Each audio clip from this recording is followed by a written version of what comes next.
e ka suratul adiyat o wowlaali inde yimɓe ɓen ko inde kabru o wowi wa ida alquburu bu'thirat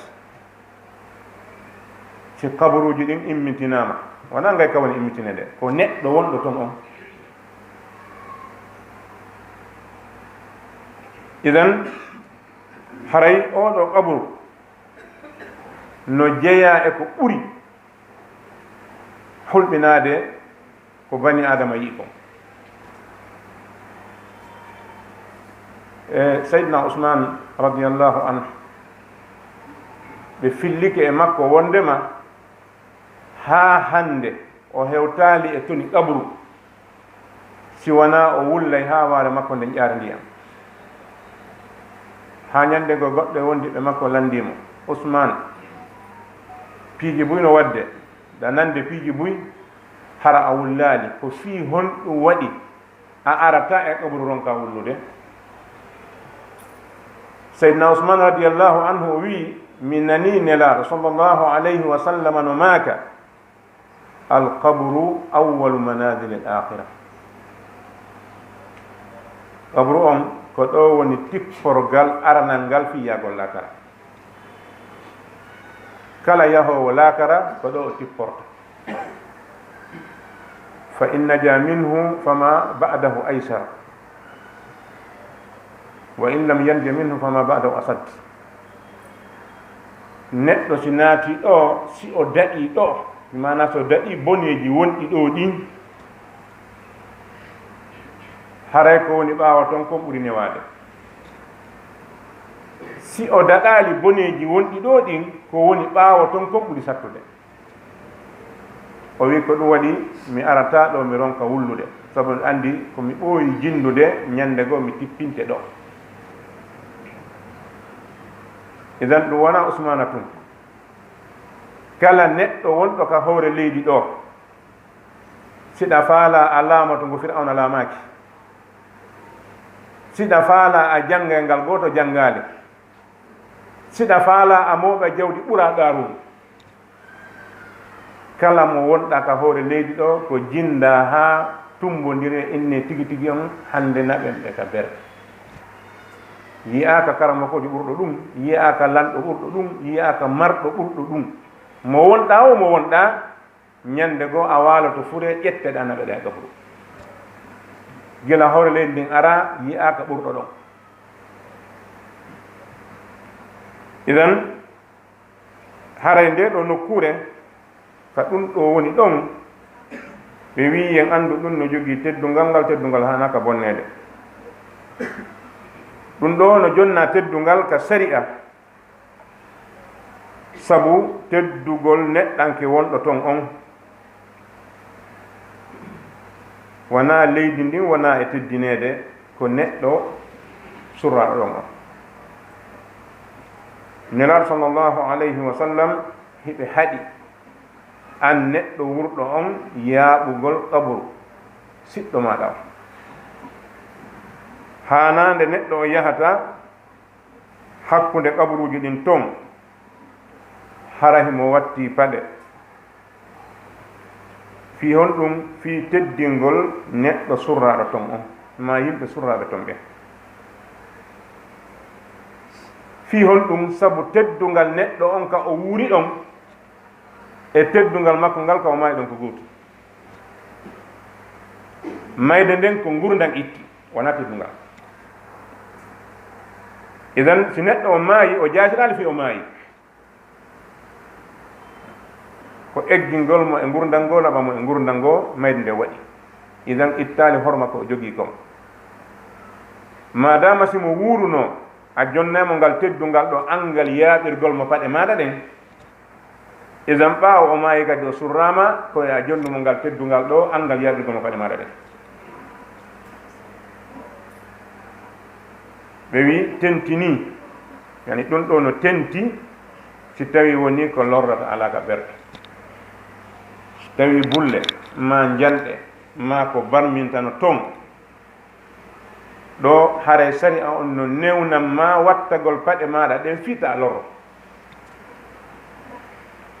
amma so tawi ɗum ɗon ala toon hara sari ono landima ya ittu paɗe maɗen tawa watto e nder ton. idan ɗo se wattani yila hakkunde jama julɓe ɓen luralno e muɗum seeɗa ka kuuɗe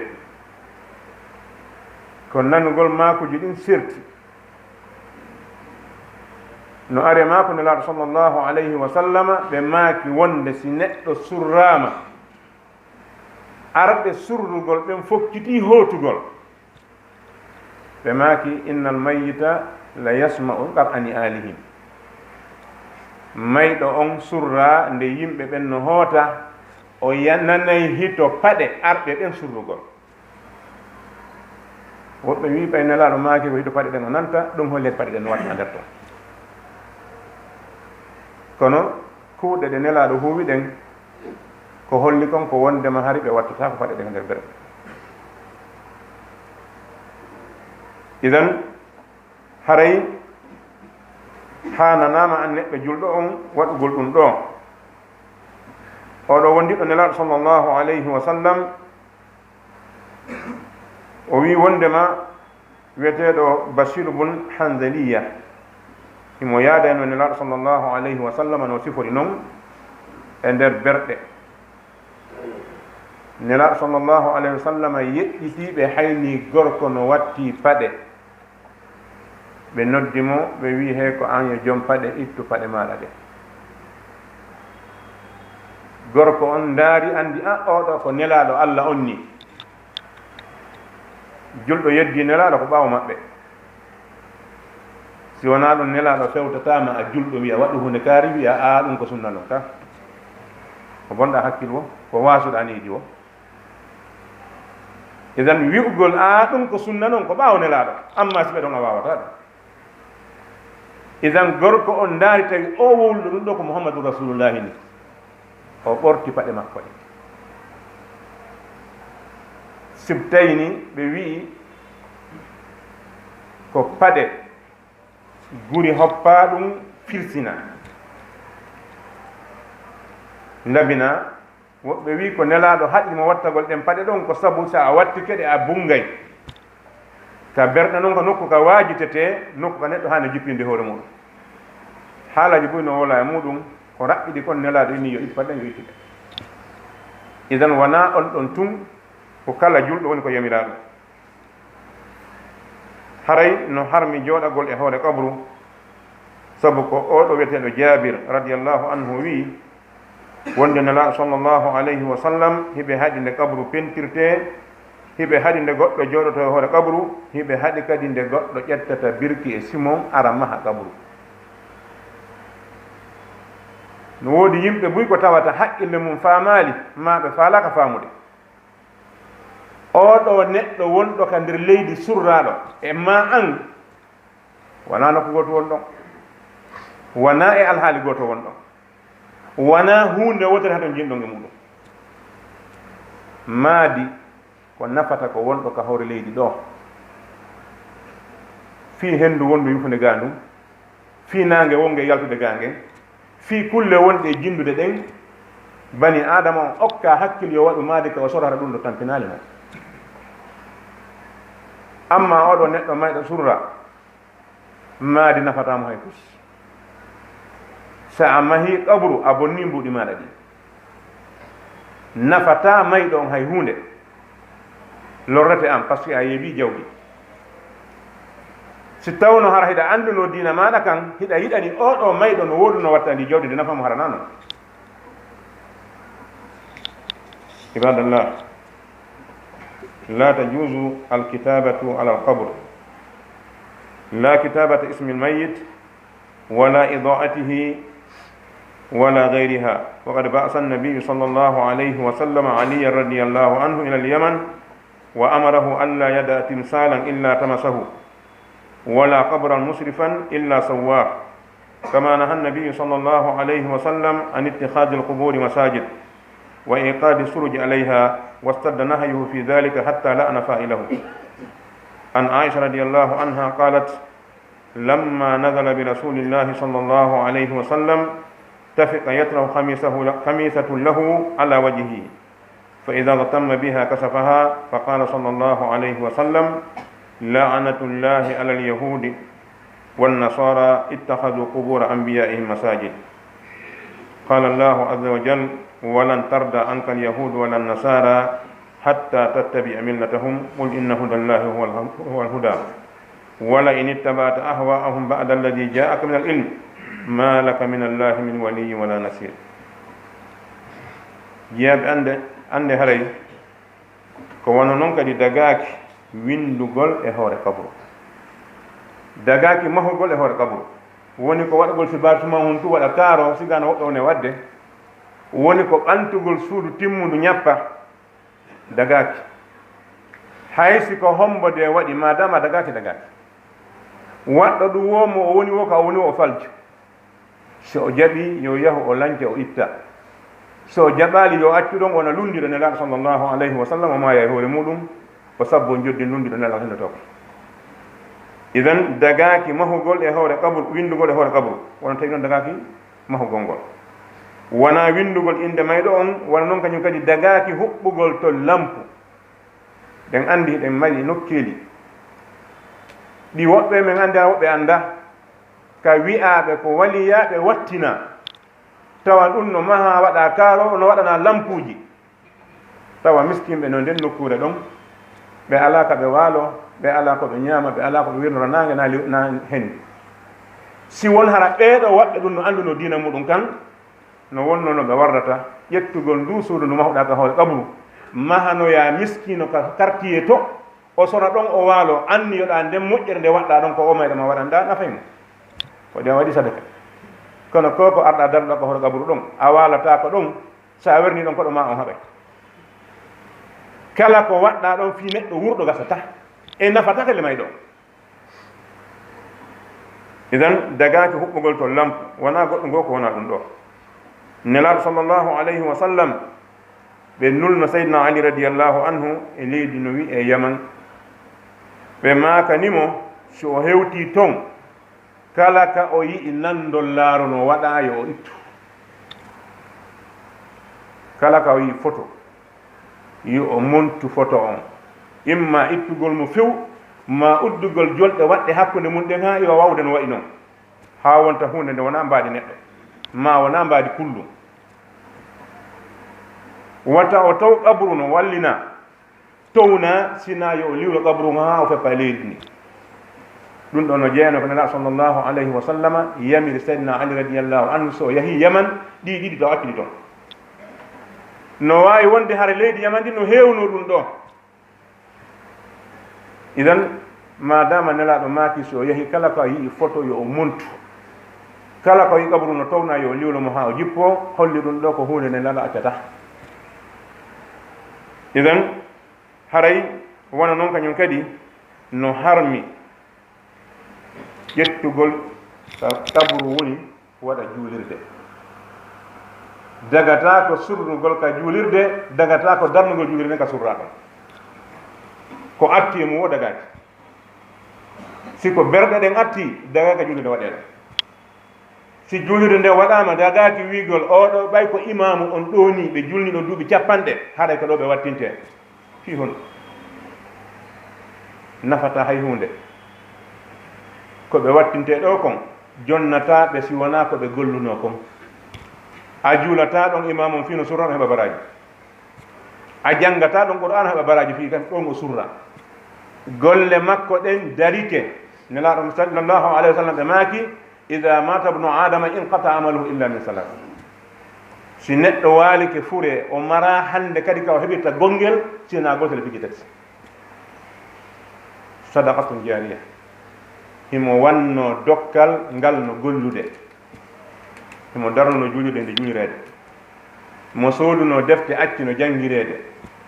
himo darnuno suudu ka miskinɓe ma alyatimaɓe werne ɗum no gollirede. kala moƴƴere nde o wanno o anni ɗum ɗo ko sadaka ni, moƴƴere nden yo wonɗo naftore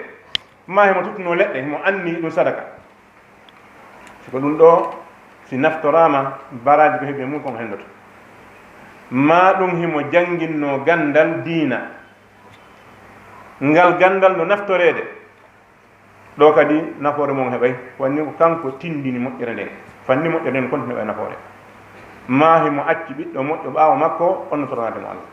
ɓe maaki si neɗɗo maayi hunde ala ko ƴiwata ko aduna ɗo hewtemo sina e gonngale ɗiɗo tati idan haray jogitagol ƙaburuji ɗin kam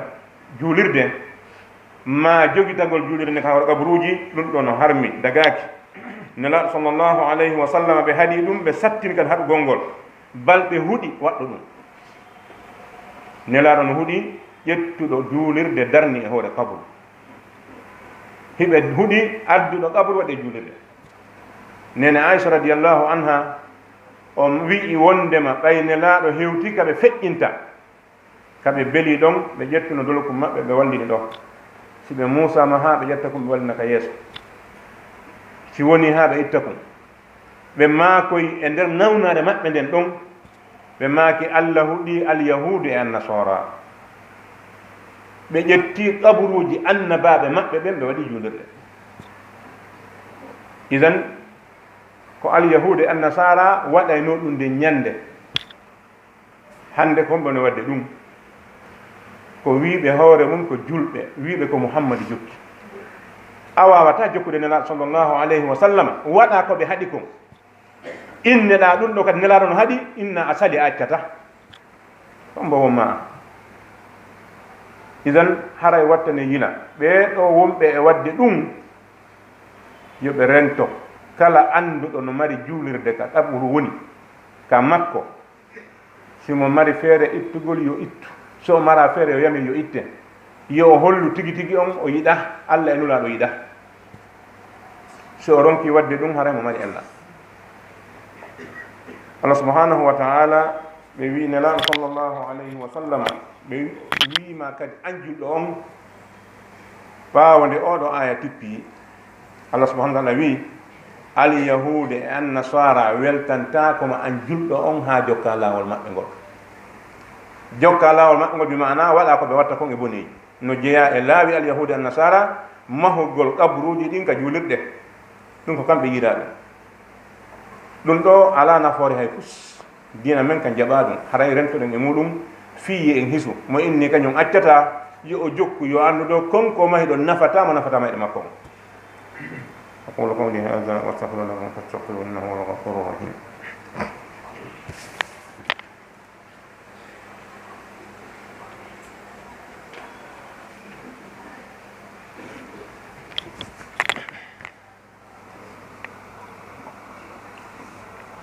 الحمد لله رب العالمين أشهد أن لا إله إلا الله وحده لا شريك له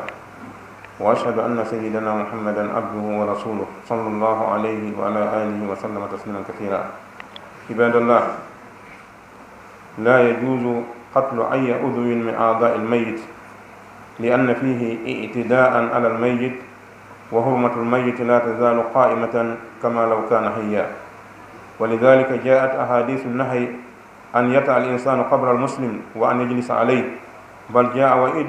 شديد فقال النبي صلى الله عليه وسلم كسر عظم الميت ككسره حيا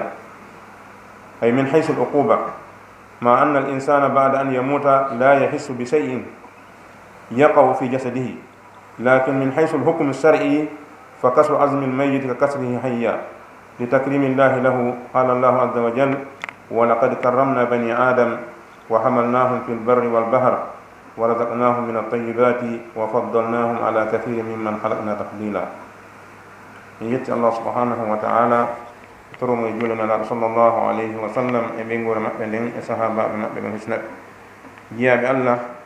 anden hare ko non kanyum kadi dagaki tajugol teral neddo maydo teral wongal wo e makko sabu dum do kadi ko jaggitugol e hoore neddo maydo on horma neddo on baawonde o maayi seedata no tabiti no wondi e makko wano woni noon tono nde wuuri sabu ɗum ari hadiseji ɗino haɗa yaaɓugol kabru julɗo on ɗino haɗa jooɗagol e hoore kabru makko on ari kamba sattuɗo immorde nela sallllahu alayhi wa sallam fi helgal ƴiyal neɗɗo mayɗo on ɓe maaki helgol ƴiyal neɗɗo mayɗo no wayi wa helgol ƴiyal makko ngal tono nde wuuri yani ka lette no tawata kon sa heɓay e bakkatu ma a heɓay e lette sa heli junngo wurɗo ma heli koyngal makko ma a heli ƴi'al makko e nder ɓanndu makko ndun ko wona noon kañum kadi sa waɗi ɗum ɓaawde o maayi ɗum e wonde kañum neɗɗo mayɗo on o so'ata hay hunde ko hewtata ɓanndu makko ndun ɓaawde o maayi naa fii lorremo kanko ko fii tabintingol teddungal makko ngal o joginolngal ngal hewnde wuuri haa hannde ɓaawo o maayi mo wonde maggal allah subhanahu wa taala o humpiti e wondema o teddini bani adama on o innaali wurɗo ma mayɗo ko bani adama o wi wala kadi karramna bani adama o innaali wurɓe ɓen e maɓɓe ma mayɓe ɓen e maɓɓe ko bani adama idan fii neɗɗo on o maayi o surrama ittata ko bani adama han joni a wawata wiide ko dammi woni ɗo joni ɓay o surrama ma ko kulli woni ɗo ɓa o surrama ko bani adama woni ɗon ha hannde idan oɗo karama no jokkimo han joni ɗo haray o karama ɗo ko hunde nde tawata ɗen hani wattodila e muɗum woɓɓe kadi ko ɗo yehi teddini neɗɗo on mawninimo kadi ha wattimo reweteɗo dina kan koya ƴettu ko addi kon wona ya ɓeydu wona ya uytu ko dina kan wima teddini neɗɗo on koya a ndaaru ko holno dina kan teddinirimo wona ya yahu kadi teddina neɗɗo on ha wattamo reweteɗo ɗen andi no woodi teddinɓe kabaruji tawata ko toon ɓe yahata ɓe rewa allah fiyoɓe heɓe moƴƴere bal feƴƴanoma ɗon ha yeyi tawi woɓɓe ko yahu toon toro mayɗo on tigui hoore mum e wallum neɗɗo mayɗo hunde wawata wadde o yeeyata o sodata o luɓata o okkata fus o wawata wallude hoore makko o wallata kadi goɗɗo ko wurɗo wona e nokkure wotere wonɗon wona e alhaali goto wonɗon idan neɗɗo si maayi si a yahi a torike allah ɗon ka kabru makko fii ko neɗɗo moƴƴo wonno a waɗi wasila min wasaili shirk ko laawol e laawi sirku no yahugol toro allah ka kabru fiya heɓo goɗɗum amma sa yahi a torike neɗɗo on tigi e hoore muɗum ɗo kan haray sirka julɗo nden ñande ha waɗɗa ɗum ko wonɗa julɗo madama a torike neɗɗo on ɗon haɗa woni kefeero kila ñande fontoɗa juuɗe maɗen wiiɗa ceerno kaari wallelam gila ɗo hande kadi a woni kefeero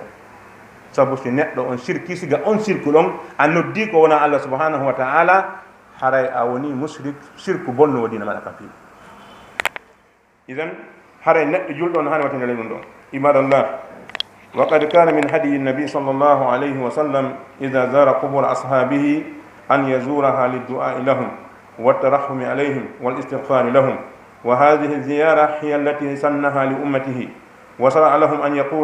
أن يقولوا إذا زاروها السلام عليكم أهل الديار من المؤمنين والمسلمين وإنا إن شاء الله بكم لاحقون نسأل الله لنا ولكم العافية فزيارة القبور شرعت لمقصدين عظيمين أولهما للزائر لهدف الاعتبار والادكار وثانيهما للمزور بالدعاء له والترحم عليه والاستغفار وزيارة القبور سنة سنها رسول الله صلى الله عليه وسلم فعن بريدة عن أبيه أن رسول الله صلى الله عليه وسلم قال كنت نهيتكم عن زيارة القبور فزوروها فإنها تذكر الآخرة جيات الله عندي هري نجيا إبيوال نلار صلى الله عليه وسلم siɓe juurinoke kabaruji wondiɓe maɓɓe ɓen nelaaɗo hiɓe yahayno ka berɗe ɓe juuroyo kabaruji yimɓe ɓe ɓe wuuri duno e muɗum ɓe ko sunna maɓɓe kamɓe nelaaɗo sallllahu alayhi wa sallam a yahugol ka berɗe juuroɗa kaburu siɗɗo ma julɗo ma juuroɗa kaburu nene ma baaben maɗa ma juuroɗa kaburu janginnoɗo ma e diina maɗa ka kono ngol juuragol ɗo ko a yahu nafa mayɗo on na yahu mayɗo nafe si a fiɓi so a yahi a waɗi ɗum ɗo heɓa nafoore junngo mayɗo on sattannoma go hoye ma ko falanɗoɗa go a heɓay haray ɗum ɗo wonti goɗɗum go iwi e welawol dina kam fiw ko a yahu toranoɗamo allah subhanahu wa taala par ce que mo hatojine duwanede du'a on hewtay neɗɗo mayɗo on seɗa o dina kam no yamiri e du'anagol mayɗo on ka wonɗa duwaneɗamo hewtaymo kono so a yahi ton no jonne ma piiji no jeeya e majji honɗum so a yahi e hoore kaburu neɗɗo mo wuuri dunoɗa a andi pellete o ko ɗo woni a noddata o hannde o noto a wolanta hannde o jaabo o in waɗanta hoore mo hay fus kanko e gandal makko ngal e jawdi makko ndin e jaaho makko on fof hannde hunde o wawa wonde o wonti leydi ɓaawo nde wonno neɗɗo so a hewti ɗon hannde ga siɗa yoɓino bewre nde iway e maɗa siɗa marno sattere feereji goɗɗi goo ɗi iway e maɗa siɗa welsindino e dewal a ɓeyde wakkilare siɗa wonno e bakkat o accaymo ko ɗum ɗo woni nafa yahugol juurogol qabru woni fa zuruha fa innaha tudakkiru l akhira a andade e ñande goo ɗon min kadi haremi ɗo ɗo ko heɓi o ɗo kon heɓaylam ɓay hunde watta ha ɗum ka wonde idan yahugol ma juurogol ko ɗum ɗo amma ko wona e waɗede kon hande nodditugol diiwe ɗen fuu wigol meɗen mari ɗo ziyaraji ko ƴettugol nandina ƴettugol inde nden hara konngol ngol ko konngol angol ka diina waɗa kuuɗe ɗen hara nakude Allah ka diina few ko waɗi so a waɗa ziyara on a waɗamo diina ka wirma noon moɓugol ɗo diiwe ɗen fof wara ɗo kolke 50 janga qur'ana laabi temeɗɗe ɗum ɗo mara lasli ka nder diina nelaɗo waɗano a wawata wadde ka diina ko nelaɗo waɗano heɓa baraji idan sa a hirsina e mon ɗin fof ma hirsina e diwal ngal fof si tawi koyngol laawol ɗo a bonna jawdi woni ko ma jaɓen o koyte diina koya gollu si a golli a gayni na a watta ɗum ɗon valeur inna ɗum ɗo moƴƴi o wi ko inna alaykum la hafidina kiraman katibina yalamuna ma tafalun no wondi e moɗon aynuɓe on tedduɓe windoɓe anduɓe ko won ɗon e wadde ko si en juuli ɗo juma e yalti goto wiyata malaikaji makko a windi a wiyama ɗum kanko o sabbaki ɗum ko kanko jonna ndaarugol ko ko juuluɗa ɗo no juuli ko ni haniri o winda baraji si tawi wonali moƴƴere o acca ɗon o maraka o winda ɗum ɗon si o mara ko ɗiɗo woni ton ko windo bone windo moƴƴere kanko windo moƴƴere on kala ko waɗɗa ko hawra e sawaba o winda tan ko baraji maɗa aro e yowmal qiyama ɗaɓɓita tawa ala idan si a golliɗo gollal fi neɗɗo mayɗo hombo namata ngal hiɗa andi ka ɗum rewata yaha vol ala ɗo naɓayɗo ɗum idan ko Allah walle hawra e sawaba Allah subhanahu wa ta'ala ƴetta si Allah ƴetti o hoytunoye ko kanko andi ka mayɗo ma o woni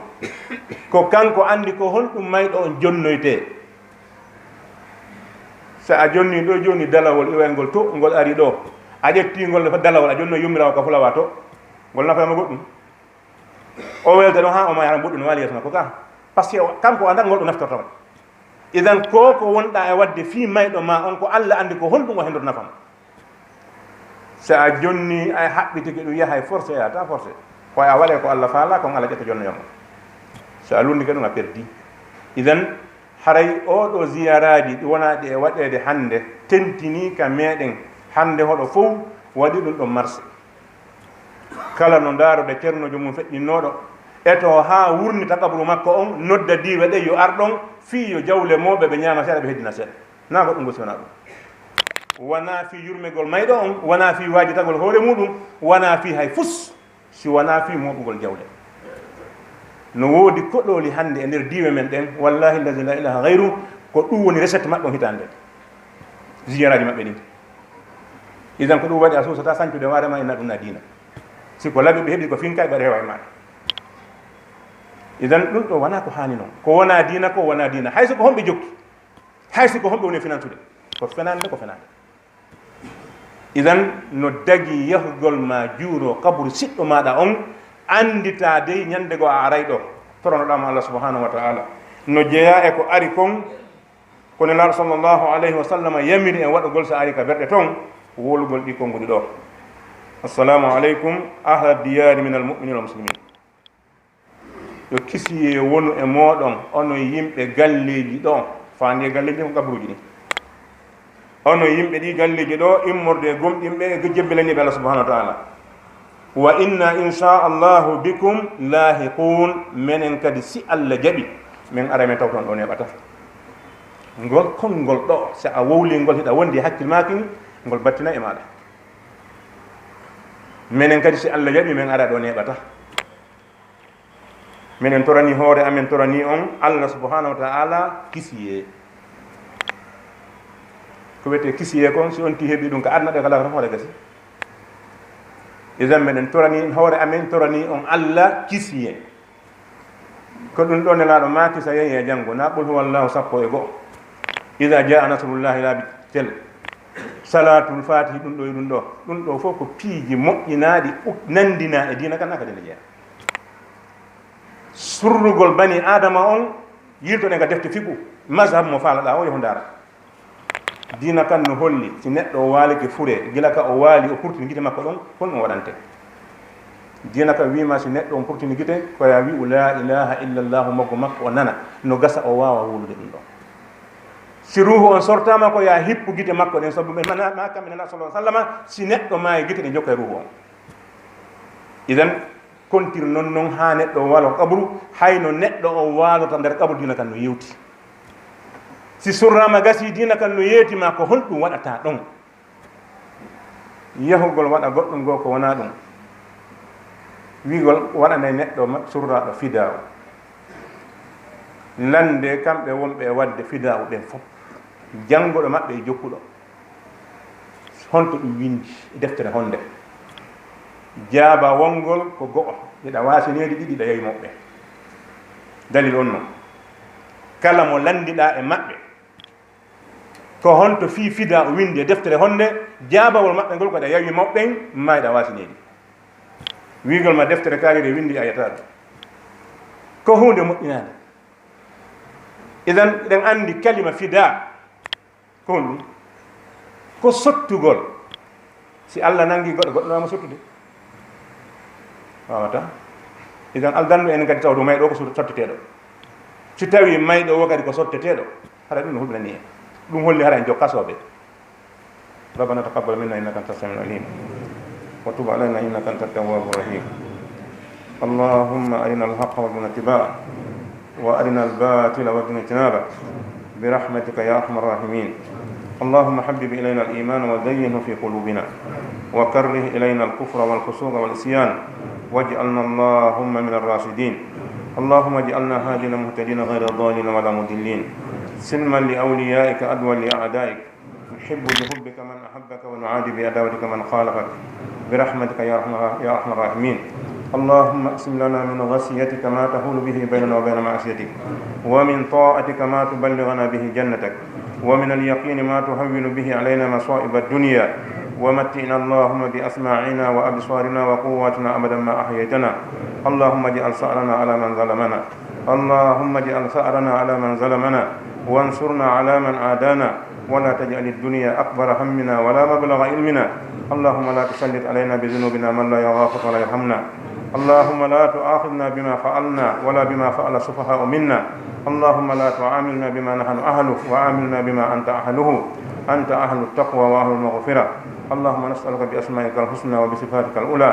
وبكلماتك التامة أن تفرج همومنا اللهم فرج همومنا اللهم فرج همومنا ونفس كروبنا واقض ديوننا واشف مرضانا وعاف مبتلانا وارحم موتانا برحمتك يا أرحم الراحمين اللهم اغفر لنا ولآبائنا وأمهاتنا وذوي أرحامنا اللهم اغفر لأسلافنا وأفراتنا ولمن سبقنا بالإيمان اللهم من أحييته منا فأحيي الإسلام ومن توفيته منا فتوفه على الإيمان واغفر للمسلمين والمسلمات الأحياء منهم والأموات برحمتك يا أرحم الراحمين سبحان ربك رب العزة عما يصفون وسلام على المرسلين والحمد لله رب العالمين